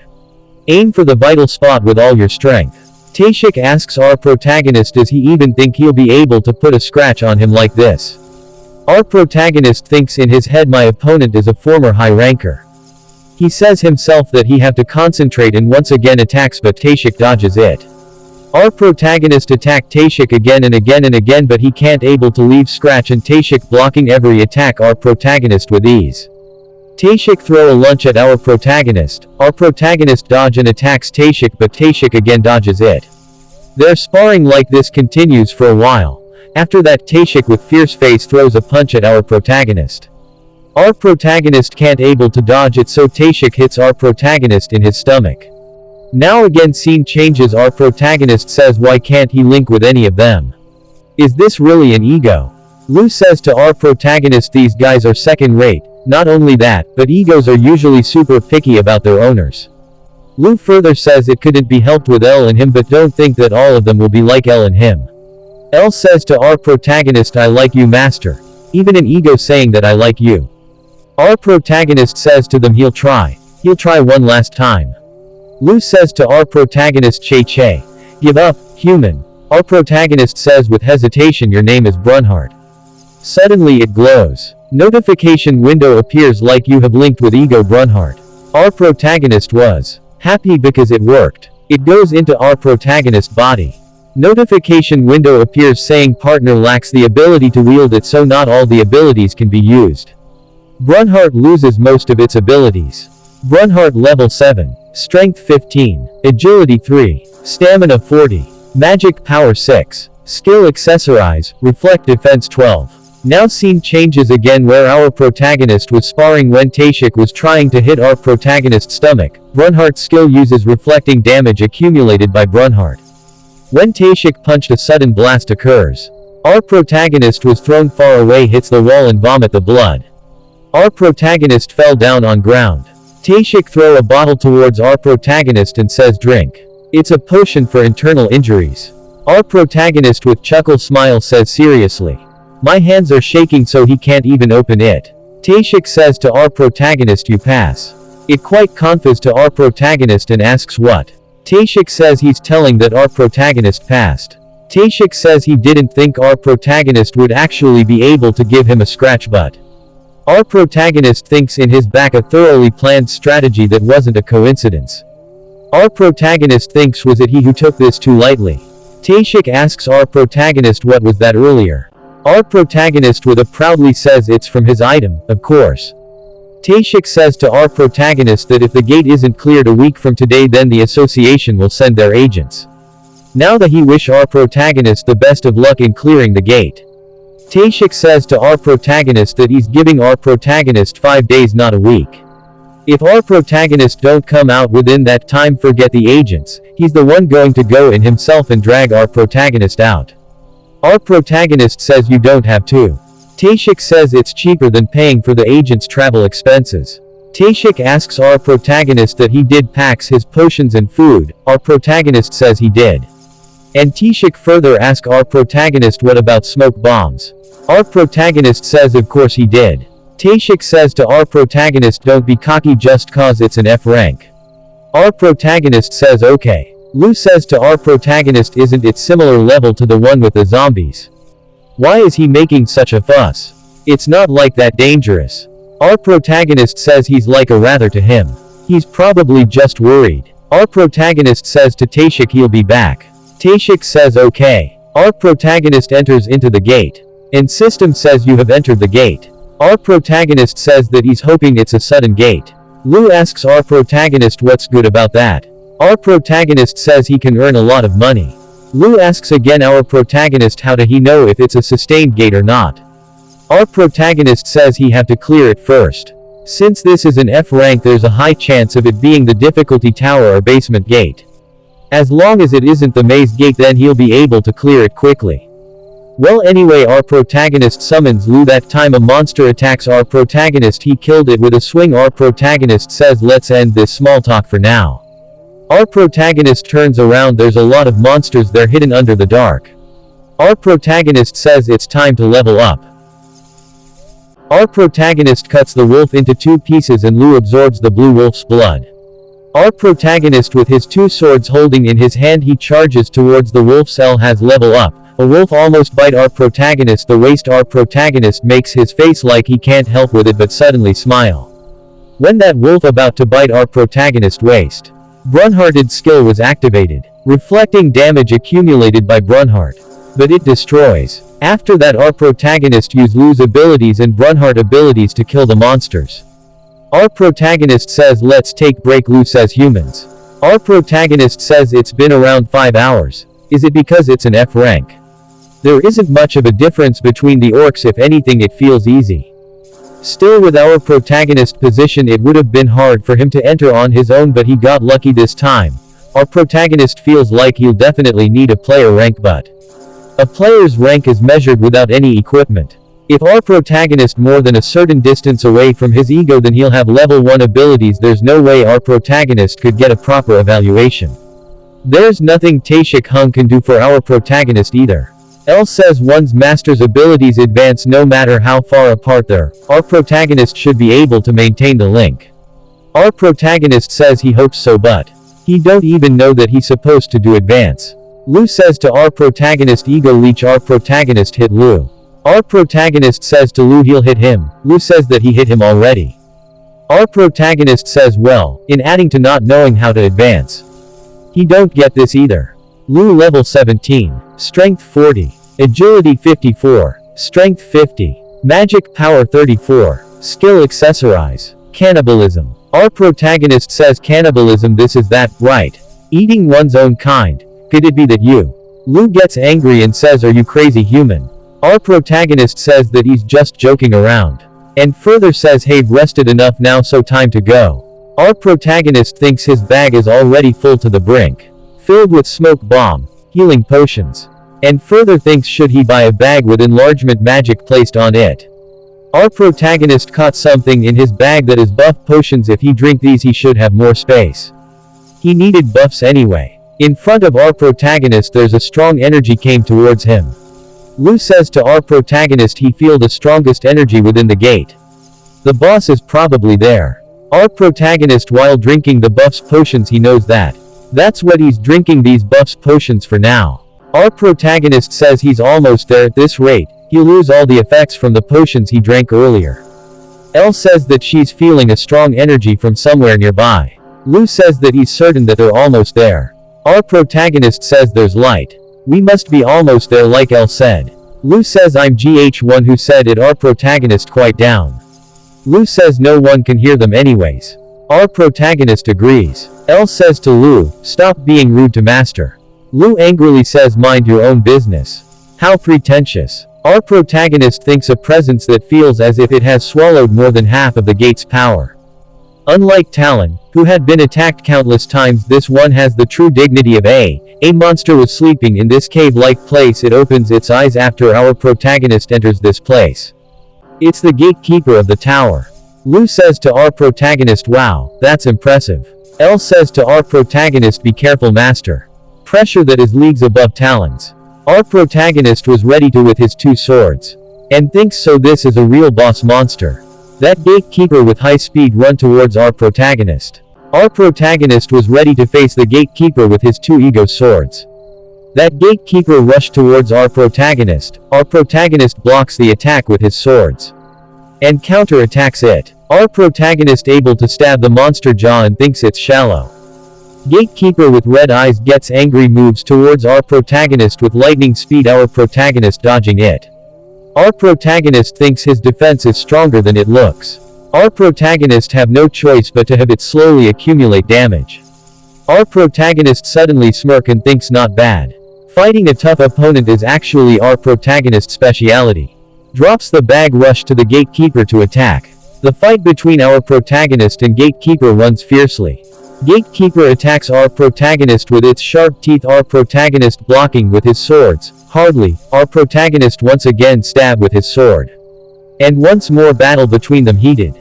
Our protagonist takes damage from the gatekeeper. Our protagonist got wounded now. That gatekeeper wolf once again attacks our protagonist. Now scene changes that wolf gatekeeper can't able to move, and of course it's still alive. Our protagonist says that was a close call. The effects from the buff potions were almost up, and if he didn't have Brunhart, our protagonist would have lost the battle. Our protagonist looking at the wolf gatekeeper says he can't even compare Talon to him. That gatekeeper looks at our protagonist. Our protagonist says while raise his sword, thanks for dying by his hands. And our protagonist kills the gatekeeper wolf. Notifications: you have defeated the gate's boss, Changkyung. You've gained experience. Lu absorbs Changkyung blood. Lu gained an agility stat from absorbing Changkyung's blood. Lu gained a skill from absorbing Changkyung's blood. Strong will. Stamina recovers at a rapid pace when dealt with damage that is difficulty to withstand. System says cannibalism has been activated. Seeing all the our protagonist was really surprised. System says cannibalism has been activated. Our protagonist killed that wolf. That blood spattered around the ground. Our protagonist looks at the gatekeeper wolf. Suddenly a big mouth appears in front of our protagonist and it's devour the gatekeeper wolf. And it was Lu's doing. Notification window appears that Lu has absorbed Changkyung. You have successfully transformed Changkyung into an ego. Our protagonist asks what's going on. And for killing the gatekeeper wolf, that essential stone drops from the air. Lu says to our protagonist, he don't you either. Have never heard of turning a monster into an ego. Our protagonist says he guess it would be faster for him to look into it. Our protagonist asks what about you L? L says to our protagonist she's the same. She's sorry that she can't be of any help to our protagonist. Our protagonist says really? Lu says why did you only say something to me? Our protagonist says ego transformation, does that mean Lu has Changkyung's ego? Lu says to our protagonist no, he don't have anything. Are you listening to him? Our protagonist asks Lu because he doesn't know what's going on. Our protagonist says then what's going on? L doesn't have this skill to begin with, so our protagonist calls information window. Name Gigyu Kim. Job ego's partner. Unique ability link. Skill synchronize. Acquired ego, Changkyung. Our protagonist surprised because that skill have our protagonist. Our protagonist thinks how did he use this? Our protagonist says do he have to yell the skill name? Like the past when he do this thing to summon Lu. Our protagonist is clueless. Our protagonist says he'll try it later. He'll know when the time comes. Lu and L are clueless too. Our protagonist says we were able to check the usefulness of cannibalism and he happy that he is able to get his hands on a blue crystal that's one rank above a purple crystal.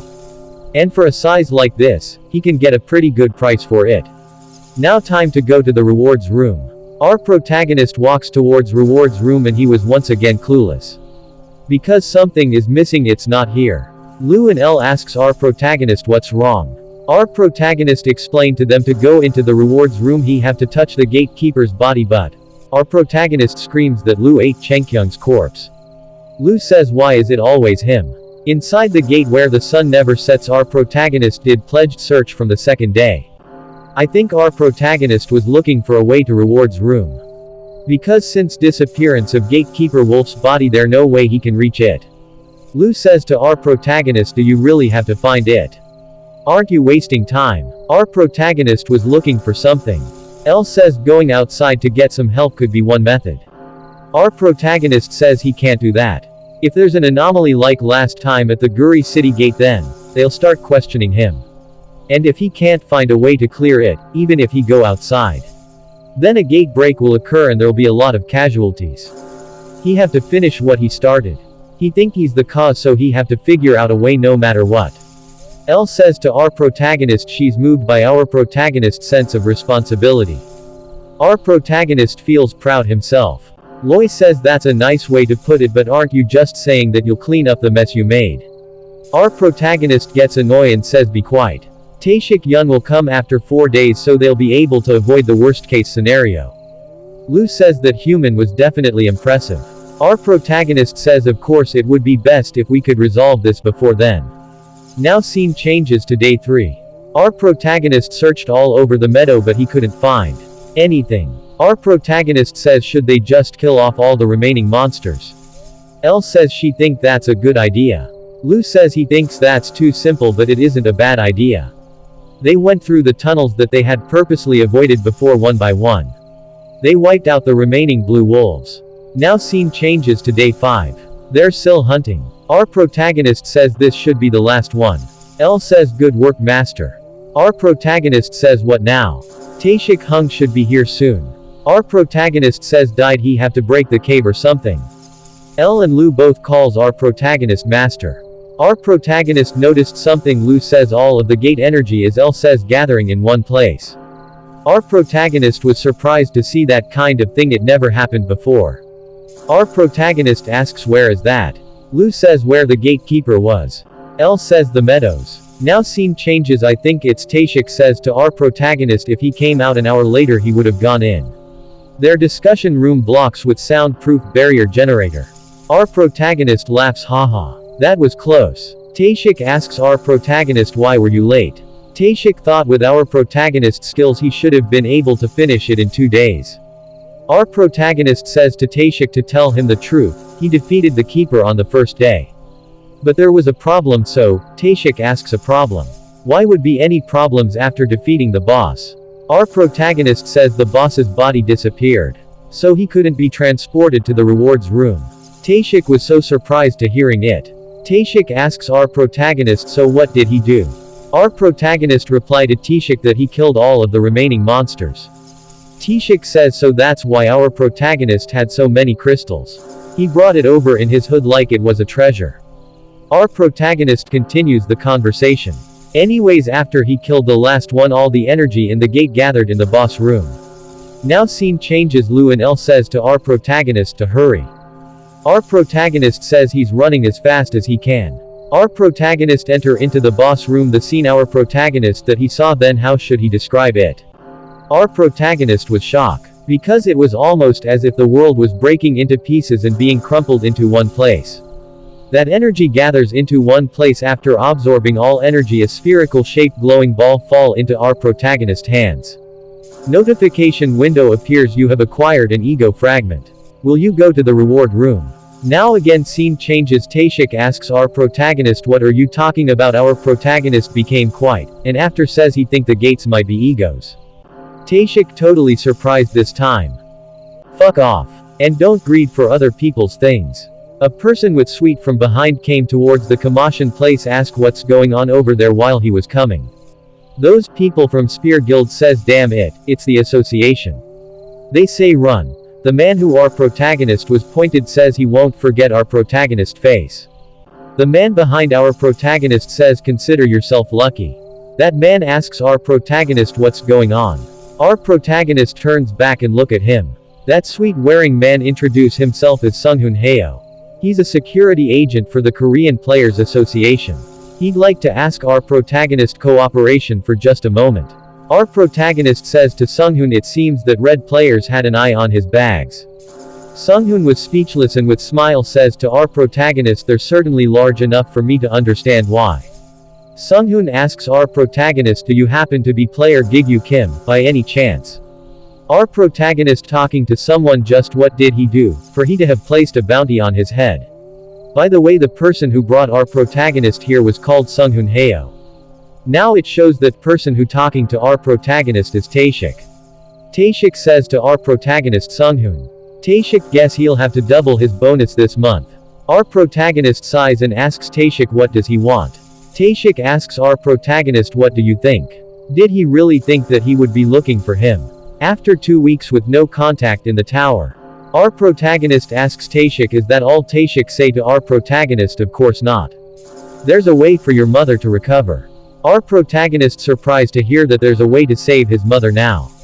Taeshik explained to our protagonist the only way to treat an illness with an unknown cause. Taeshik says to our protagonist he can presume what it is, right? An elixir. Our protagonist says an all-powerful potion that can cure any disease. But elixirs are. Taeshik interrupts and says that right. Only 3 elixirs have ever been found. One at the beginning stages of the tower's appearance, is a test reward by Marco Alonso, the first to clear the 50th floor. And the other 2 appeared as clear rewards and gates. Taeshik says to our protagonist he know more about this than expected. Our protagonist says that he looked into it many times. Taeshik says to our protagonist then he won't need to tell him, will he? The connection between the 2 gates. Our protagonist says the maze gates. Maze gates. This type of gate boasts a notorious level of difficulty, thanks to its side distribution of monsters of various ranks, as well as a powerful keepers and frequent traps. But because they're classified as miscellaneous gates, separate from ranked gates, anyone can challenge them, as long as their identities are verified. Taeshik says 2 days ago. The 3rd maze appeared in America. Taeshik says to our protagonist wash up before he leave. His mother would faint if she saw our protagonist like this. Taeshik says to our protagonist he'll cash in everything he brought and deposit the money without charging fees to your bank account, so leave his bags here. Our protagonist says thanks to Taeshik. Taeshik stressed. He's feeling like picking up smoking again, today.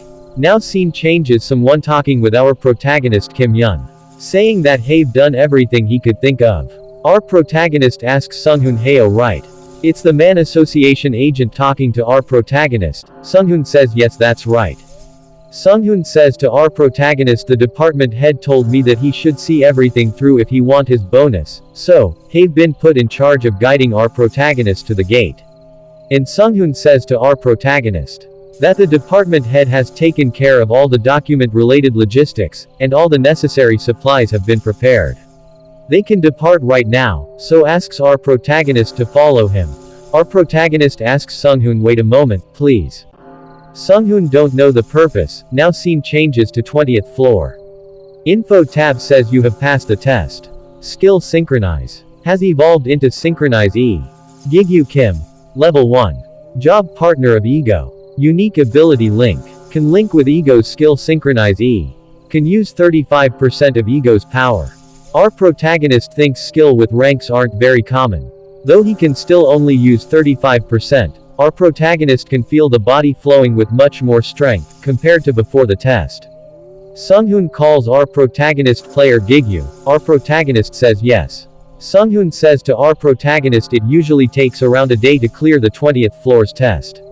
Our protagonist replies, "Right. What about it?" Sunghoon with confusion face asks our protagonist, "It hasn't even been 20 minutes since our protagonist went inside." Sunghoon clear his throat and says, "Never mind, shall they get going then?" Our protagonist asks what time is our flight. He feel like he used up too much of their time. Sunghoon says that they won't be getting on a plane. Haha. Our protagonist once puzzled to hear that. Sunghoon says to our protagonist they're going to the 5th floor. Now scene changes. The Maze Tower. Though it isn't common to meet players from different countries inside, due to separated regions, it was an undeniable truth that the tower was connected to the entire world. Now scene changes, 5th floor Korean Hunters Association branch office. Our protagonist asks Sunghoon an elevator inside the tower. Isn't it nearly impossible to get electricity here? How is this operated? Sunghoon explained to our protagonist it's an artifact of sorts that's powered by crystals. Our protagonist can think of this entire building as an artifact. That's how important this place is. Our protagonist thinks, just how much are they spending? Sunghoon says, "We're here." Our protagonist thinks, so this the International Transport Portal Management Center. Our protagonist says to Sunghoon he never thought he'd be using an international transport portal. He heard that they're top secrets that are managed by the associations of each country. Sunghoon says to our protagonist not just anyone can use them. Department head Taeshik-oh is much more capable than our protagonist think. Sunghoon says to our protagonist, "Here they are." Our protagonist stands in front of USA International Transport Portal. Sunghoon says, "Now let's see." Sunghoon says to our protagonist, "Let's take a ride in the world's fastest vehicle, shall we?" Our protagonist laughs, "Haha, you looks exited." Our protagonist thinks in his head, can this even be classified as a vehicle, though? Now scene changes to Los Angeles, USA. Sunghoon drives the car and our protagonist looks into some papers. There are high rankers who just announced their participation in this gate raid. USA's Iron Shield. Europe's Athena. And the Demon King of Korea. Our protagonist thinks in his head, will he be okay among people like these? Sunghoon says to our protagonist they're arrived. This is the modern day hell that's appeared. The third maze gate. Hariwon's maze. Someone says, "Ball, you know." Have no clue. Neither us. That unknown person says, "Who's that?" He looks Korean. This man named Ball says have never seen him before either. They seems to be part of the association. That man Ball used some unknown skill with his eyes. I think took into our protagonist information something like skill or so. This man Ball hesitate to say that unknown from earlier as a woman asks that man. "Ball, what's wrong?" Ball says to her. He's only level 1 with no stats, and he doesn't appear to have any unique abilities. Our protagonist taking with the USA security there. And that woman asks Ball, "You can't even see it with your ability?" Ball replies to that woman, yes. He's surprised, as this is a first time for him, too. That mysterious woman says, "Is that right?" That woman takes her glasses and says his face is my type too. How interesting. Now scene changes to somewhere in the maze gate. Our protagonist was fiercely fighting with the giant spider. That spider attacks our protagonist with threads. Our protagonist dodges it.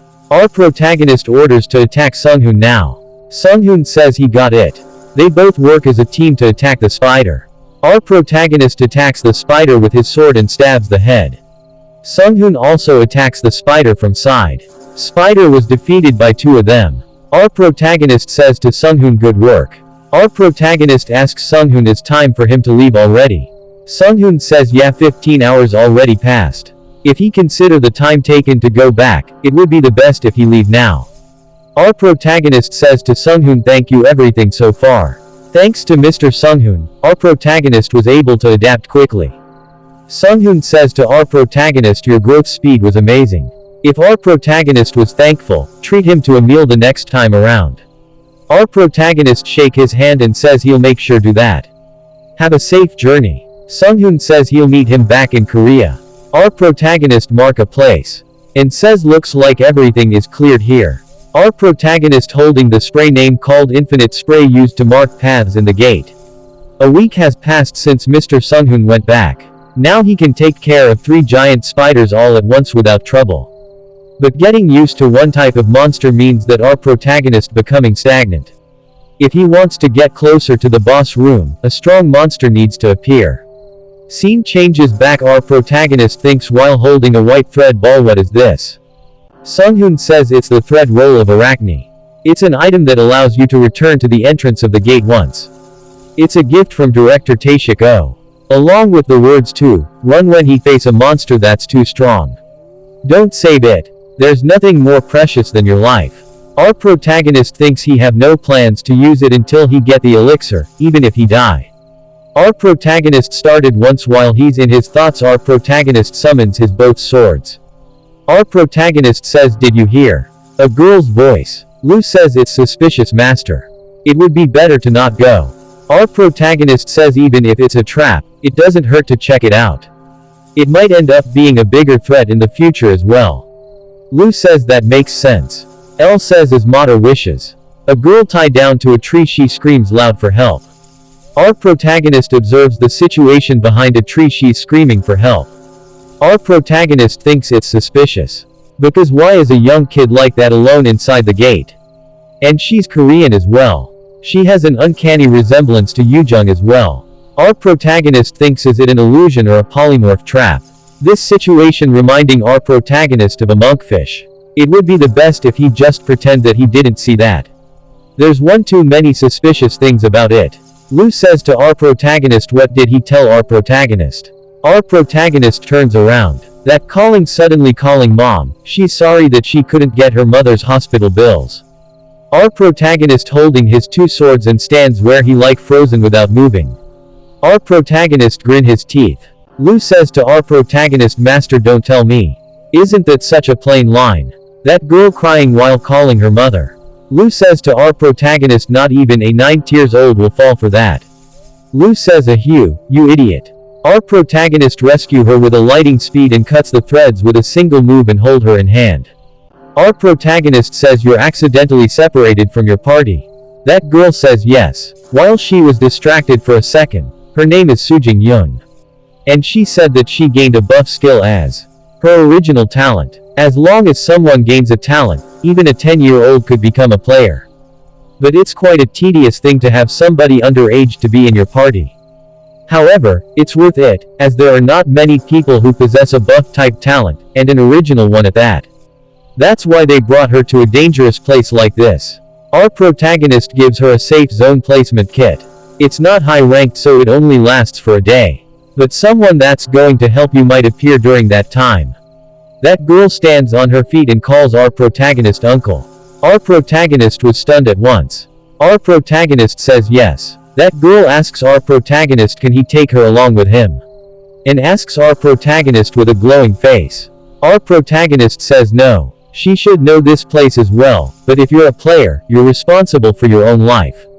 He can't help her any more than this. And he's not old enough to be called uncle. That girl asks our protagonist once more, holding our protagonist's arm, that she's quite good at supporting. She'll definitely be helpful. She further says to our protagonist it's only been a while since she became a player, so her levels are low as well. Our protagonist can't let her off from his arm. And she says when she told them that she had something called an original talent, she followed them because they said that they'll give me a lot of money if she followed them. Our protagonist says to her his goal is to clear the gate so he won't be going back. It's going to be dangerous for sure, and although we'll split the rewards, he can't give her the elixirs if they ever come out. That girl asks our protagonist, "You're talking me along?" Our protagonist says he's saying this beforehand, but if she's not helpful, he'll hand her off to another party along the way. Because he's not the guardian after all.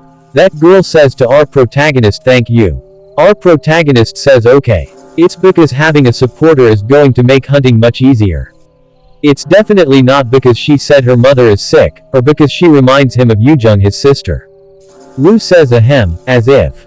Now there's a monster in front of our protagonist. Our protagonist says to her Sujung.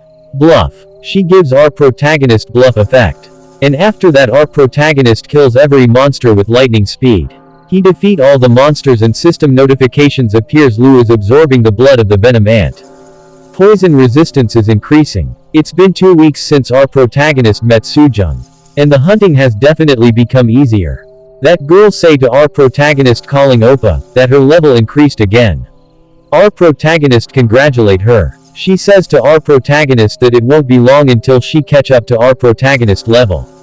Our protagonist with weird face says that would probably be impossible. Our protagonist caught something. Our protagonist says to that girl be quiet, that he just felt a presence. Our protagonist hides behind the wall and peek outside. That thing our protagonist saw was that giant guild led by America's high ranker, Iron Shield. The Iron Guild. Our protagonist thinks in his head. If he's a high ranker, he must have felt his presence. Our protagonist thinks he might be attached if he get mistaken as a spy. Our protagonist thinks he must quickly run. Suddenly someone breaks the wall. Our protagonist hides somewhere. Moments later, a giant sword struck down the wall behind which Gigyu was hiding just a few milliseconds ago. That's not something a human can do. The huge sword was just as big as Gigyu. The fact that he could throw such a heavy weapon at Gigyu meant Iron Shield possessed extraordinary power. But, Gigyu didn't panic. Instead, he remained crouched and slowly crawled away. Thankfully, he received no more attacks. Was I mistaken? Iron Shield murmured, confused. Guild Master, what's wrong? Why did you throw Kallian so suddenly? One of his guild players asked cautiously. Iron Shield shook his head and ordered, it's nothing. I think I was mistaken. Please go retrieve Kallian. Of course, sir. Meanwhile, Iron Shield was still staring at the area where Gigyu was standing a moment ago. I'm sure I felt someone over there. Then, the Iron Guild group resumed their march with Iron Shield leading the way. Gigyu's whole body was covered in a cold sweat as he panted. While running away, he only felt the brunt of Iron Shield's power for a second, but it was enough to almost make his heart stop. Had Lu not yelled at him in time, Gigyu would have been cleaved in 2 pieces by that giant sword. Worried about Gigyu, Su-young asks, what's wrong, Oppa? It's nothing. There is a guild ahead of us, so we must be on the right path after all. We'll just have to be more careful, Su-young asks our protagonist, why are we running away? It's not like we did anything wrong.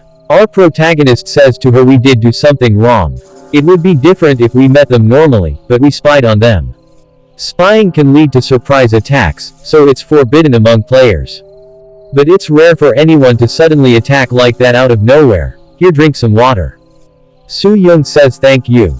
Our protagonist says oh well, big guilds have lots of enemies. Su-young asks our protagonist what do we do now? Do we need to take the long way around to avoid them? Our protagonist says no. We're gonna follow them from a distance. It's actually a good thing, if you think about it differently. If we're taking a same path as a skilled party, it's more like we're taking the right path. Su-young says to our protagonist I see. Now scene changes, our protagonist says see there's also a mark right there. Our protagonist asks Su-young aren't you glad we followed them? Since the Iron Guild killed the all monsters we don't have to fight, and there isn't any danger from traps either. Now we just need to find the boss room first. Our protagonist noticed something that Su-young wasn't there. Our protagonist thinks where did she go? Our protagonist was clueless. Luan L says to our protagonist that something is coming. Our protagonist don't know about it. Luan says to our protagonist dodge it master. Just then, someone jumped on Gigyu from above. Got ya, little mouse. Golden-haired Iron Shield, in his snow-white armor and Kallion on his back, grabbed Gigyu's neck and smiled widely. Gigyu coughed up a spurt of blood as Iron Shield landed on him. Iron Shield's arm was still pushing down on him. The damage from that single stomp was so immense that Gigyu was surprised he didn't faint on the spot. Our protagonist thinks himself that he can't lose consciousness, but our protagonist's consciousness slowly fade away. Someone hit our protagonist saying hey hey. It's Iron Shield. Iron Shield says to our protagonist, you've finally woken up. Iron Shield acts in English, who hired you? You little spy bastard. What the heck are you saying? Gigyu couldn't understand a word Iron Shield said. Our protagonist thinks spy. Does he know that our protagonist was the one who spied on him? The high ranker pushed Gigyu down further as he persisted, answer me. Tell me, how did you deceive my senses? What are you? If you tell me the truth, I will make your death painless. Kill. Kill. Please no kill. I can't speak English. Recognizing the word, kill, I'm not a spy. Just hunting. Gigyu begged in his broken English. Iron Shield, unable to hide his shock, Iron Shield muttered, you can't even speak English. Seriously. One of the subordinates said to Iron Shield he could be acting guild master. Iron Shield replies, well see. Iron Shield called a man called Rogers. That man says yes, guild master. Gigyu quickly realized Iron Shield wanted to communicate with him. Gigyu knew who this Korean player was. That's Korean American. Rogers Han. I remember the Korean media going wild about him entering the Iron Guild. When Rogers Han entered the famous Iron Guild, the entire Korean population felt pride. Our protagonist thinks, does he know me that I'm a Korean? That man asked our protagonist, hello, you know me, right? I'm quite famous in Korea. Rogers Han says to our protagonist he'll skip the introductions. He know our protagonist were a Korean from this item that was in our protagonist luggage. Everything here is so expensive, huh? Rogers further says he apologized for the rough greeting. Guild Master isn't in the best mood right now. Our protagonist thinks he's being pretty friendly. Putting a translation on him means he wants to talk with him, right? Rogers asks our protagonist why you were spying on our guild and what guild you belong to. Also, tell him how you hid your presence from him and fooled his senses. Our protagonist says this is all just a misunderstanding. He just a plain player. I came to hunt inside the maze of Hariwand. I never spied on anyone, and I don't belong to any guild. And he didn't do anything as foolish as trying to fool his senses. He assumed you all knew I was there, so he thought they're fine with him. Roger Han says yes, I see. Rogers Han suddenly took out his dagger and stabbed Gigyu's thigh. He then pulled out the weapon. Looking down at him without any sympathy, Rogers Han muttered, you must be here for the elixir. I can't believe you thought lying would work in this situation. Not a wise choice. As Gigyu endured the pain, he couldn't help but draw a deep breath. A man holding our protagonist's sword and talks with Iron Shield. Like what unusual sword? He can't see a status window for this sword, and it's so dull unlike its appearance that it won't be able to cut through even the skin of an orc. Iron Shield thinks a while and says we can just let the blacksmith handle it after we get back. Keep it for now. That man says yes to Iron Shield. That man says to Iron Shield, compared to your holy sword Kallion, this is just a lump of metal. Here Roger Han taking out the potions. Roger Han says expensive potions heal very quickly. Don, they ask our protagonist. That piece of shit pour healing potions to our protagonist and says how many times he stab him, you won't die. Our protagonist is very angry at his situation. Roger Han says to our protagonist, don't make that face. I thought you were using these too frugally, so I'm using them for you. Right. That son of bitch asks our protagonist, so hurry up and spill the beans, bastard. Whose dog are you? Our protagonist with low tone, I told you. He was lying that he was hunting, but he really did come here alone. That piece of shit Roger Han slap our protagonist face hardly. And says you think we're joking here. We already used inspection to inspect your stats before you woke up. Even the rope that's been for you isn't a special item, it's just a normal rope. With angry tone Roger Han says to our protagonist, you think I can believe that someone who can't break free from normal ropes came here all by themselves? Do you think I'm an idiot or something? Iron Shield calls Roger, come here, continue after your meal. That shit. Roger Han with annoying face kicks our protagonist's stomach with his foot. And that shit say to our protagonist, you better not start acting up, wise guy. Our protagonist thinks himself that he wouldn't get full of myself. I told myself that, over and over. I realized that I was lacking in many areas after sparring with Taeshik. Conquering the maze-style gay which I have almost 0% chance in clearing. Although I knew it was nearly impossible. I couldn't get rid of the thought that just maybe I could do it. But all I had to trust in was some borrowed power. They simply took away weapons. And I became this powerless. Someone looked into the position where our protagonist was captured. But no one seemed to have noticed them. That woman who tracked the situation says the distance is approximately 2 kilometers. We will most likely be scouting near the checkpoint for a while. That woman asked the masked person behind her. What will you do? That person just remained silent. After they capture our protagonist, they did torture him. In that process our protagonist, fingers and toes severed 27 times. Bones crushed 63 times. Puncture wounds and cuts suffered 121 times and counts of typical abuse lost, at around 200 times. It's been 4 days since he was captured by the Iron Guild. Iron Shield says he's a stubborn one. If he were just a little bit more talented, I might have scouted him from my end. Iron Shield calls the old man Bruce, ask that old man to go bring this man's sword. That old man asks Iron's healed both of them, sir. Iron Shield says just one is fine. I thought about melting and recycling them, but I changed my mind. A man like him deserves to be shown my sincerity. I will kill you with your own sword, myself. Your sorrowful soldiers can act as your tombstone. As you are buried along with a gate that'll go down in history. Quite an honorable death for a player, no. Iron Shield holds Lu and say to our protagonist that he'll send you off neatly. Iron Shield point out the sword towards our protagonist's stomach. And after that Iron Shield stab our protagonist with Lu. Our protagonist eyes like he's passed out. Suddenly system message appears saying your link with Ego, Lu, has been re-established. With synchronization our protagonist body around lights appears. He break the ropes jumps towards Iron Shield and summons Lu to his hands, and after that our protagonist directly go for his neck. Everyone WHO presented there was so surprised after witnessing the scene. And our protagonist moment once stopped because Iron Shield hold our protagonist's sword with his bare hand. Our protagonist was shocked. Iron Shield say to our protagonist, so you've been hiding your strength, huh? No wonder. I thought I could feel the Demon King's energy. I'm not surprised she took an interest in you. It seems like she used you as a plaything. Our protagonist remains silent. Our protagonist thinks he won't even budge. Iron Shield asks our protagonist, but how'd you manage to trick the detection? That shouldn't be possible, even for the Demon King. I'll have to get some more information out of you, still. Our protagonist thinks now that it's come to this, it seems I don't have any choice but to use that, do I? I have no clue either what he is up to.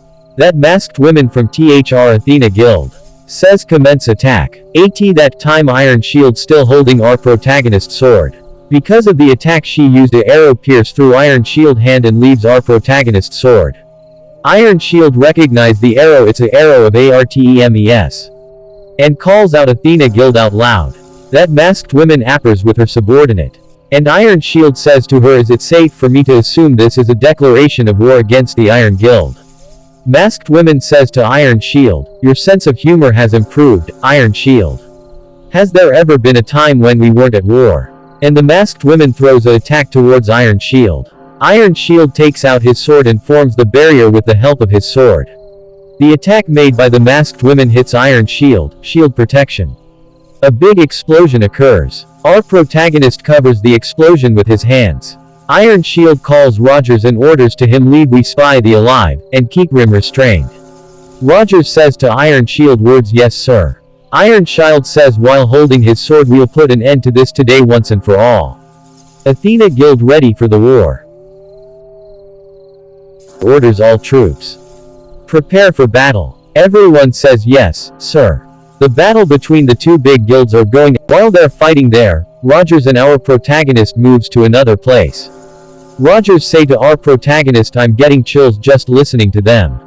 Sometimes I wonder whether they're actually gods. Fighting each other. Don't you agree, asks our protagonist. Our protagonist stands with his sword in fighting position. Rogers say to our protagonist, it seems like standing up's the most you can do.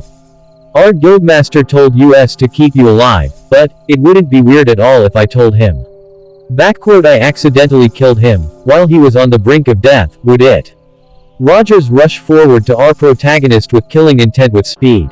Rogers came behind your protagonist and says when he's about to cut our protagonist's head. I can't let you live after you've seen my true self, after all. And tried to kill our protagonist. Our protagonist shouts loud. Now, reflect. Rogers was clueless. From our protagonist behind light appears. System says while Rogers about to cut our protagonist. Reflecting damage accumulated. Rogers don't know what to do. And a big blast occurs. Dust around the area clears. Roger fell down, our protagonist heavily fainting. System says Brunhart reached its maximum accumulation limit. Is disinterested. If you want to see the further episodes, support and subscribe to our channel.